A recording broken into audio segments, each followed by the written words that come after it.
The money is already in your pocket. You told yourself you wouldn't take it. You told yourself that 3 minutes ago, standing at the driver's side window of a beat-up Civic, looking down at a folded $100 bill resting on top of the registration like it belonged there, like it was always meant for you. And here you are, walking back to your patrol car, a cop for 7 months, badge still shiny, and already bought. You don't know it yet. But that $100 is the most expensive thing you'll ever hold. You joined the force because you believed in something. Maybe justice. Maybe order.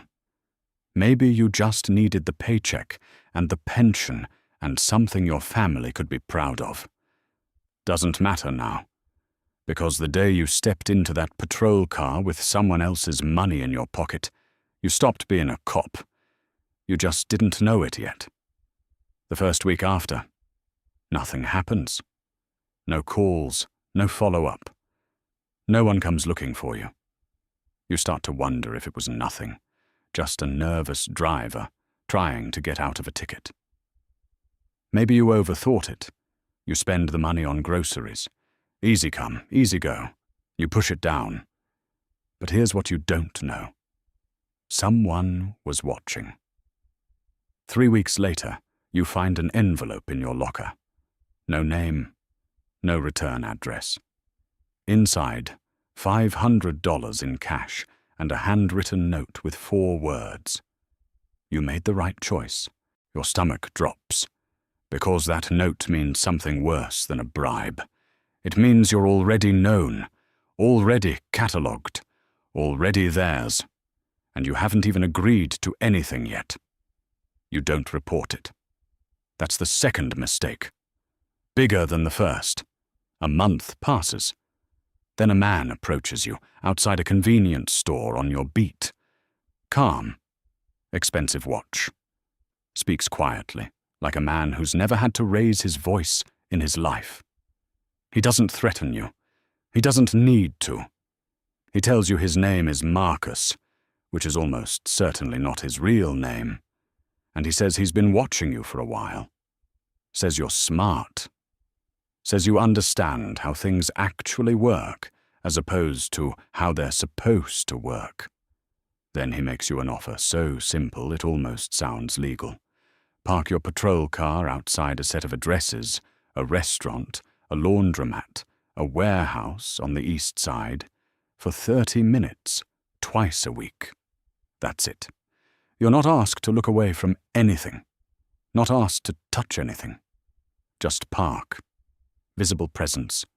A signal to the neighborhood that these locations are protected. $2,000 a month. Tax-free. You say no. You go home. You can't sleep. You think about your rent, your mother's medical bills, the partner who told you last week that half the department is on someone's payroll, and the ones who aren't are just the ones who haven't been asked yet. You think about the envelope in your locker. You think about how easy it would be for someone to show that to your sergeant. 2 days later, you call the number on the back of the note. And just like that, you're in. At first, it's exactly what Marcus promised. You park, you leave. The money appears. You tell yourself this isn't real corruption. Real corruption is planting evidence, covering murders, destroying lives. This is just geography, just your car, just presence. You're not hurting anyone. That's what you keep saying. Every week, every deposit, every time the line moves a little further, and you move with it. Because here's the thing, no one tells you about crossing lines. Once you cross enough of them, you stop seeing them altogether. And Marcus is counting on exactly that. 6 months in, Marcus stops being subtle. The requests evolve. A case file goes missing, an arrest report tied to a warehouse raid that would have exposed 3 cartel-linked suppliers. You're asked to ensure it never makes it to the DA's desk. You pull the file. You misplace it. You tell yourself it was already a weak case. You tell yourself no one got hurt. But someone did get hurt. You just never meet them. Then comes the witnesses. A woman saw something she wasn't supposed to. A meeting between a mid-level enforcer and a city councilman in a parking garage. She filed a voluntary statement. Your job: find her address, show up in uniform, and make her understand, politely, professionally, that her memory might be mistaken, that these things get complicated, that brave people sometimes find their lives getting very, very complicated. You knock on her door. She opens it. She sees your badge. She trusts you. You look her in the eyes and you tell her the case is being reviewed, that her statement may expose her to legal liability, that she might want to reconsider. She nods. She's scared. You leave. She recants the next morning. You get a bonus, $12,000, and a sickness in your stomach that doesn't go away for weeks, but it does go away. Eventually. That's the part that should scare you most. It goes away. The jobs keep coming. A suspect in county lockup, mid-level dealer, knows too much, getting nervous, talking to a public defender about a cooperation deal. Your job: visit him. Remind him what happens to families when someone in prison decides to become an informant. His daughter is 9 years old. You know her school. You don't say that directly. You don't have to. He understands. He fires his attorney. He takes the plea. He does 8 years without saying a single name. You receive $20,000. You stop thinking about him after day 4. That's when you know something fundamental has changed inside you. Not broken, changed. You've recalibrated. Survival has become your operating system, and morality has been quietly uninstalled. You make detective. The promotion feels almost like a joke, a corrupt cop ascending through the ranks of a system he's actively dismantling from the inside. But that's how it works. Good arrest numbers. Clean reports. A reputation for closing cases quickly. You're valuable to the department on paper, invaluable to the cartel in practice. Now you control investigations. You decide which leads get followed and which go cold. You determine which murders get solved and which ones sit in a box in a storage room until everyone forgets. And when the cartel needs a clean scapegoat, someone to absorb blame for a killing they committed, you provide one. There is a case.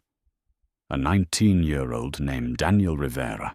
No priors, wrong place, wrong night. A cartel enforcer named Torres shot 2 men outside a bodega. Torres is valuable. Torres needs to disappear quietly. Daniel Rivera was 2 blocks away and has no alibi. You plant a shell casing. You coach a witness. You build a case that looks airtight. Daniel Rivera receives life in prison. Torres is relocated to a safe house in another state. New name. New life. Protected. You don't attend the sentencing, but you hear Rivera's mother screamed in the courtroom. You feel nothing. And that absence of feeling, that hollow, dead space where your conscience used to live, that is the true cost of what you've become. Not the crimes, not the money, the nothing. The nothing is what you sold yourself for. And the worst part? You'd do it again. Because the system works for you now. You understand it completely.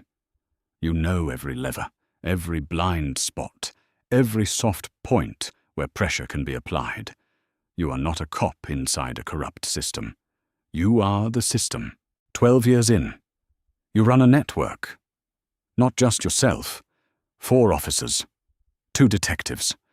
A records clerk who makes evidence disappear with a few keystrokes and a sealed file request. You coordinate.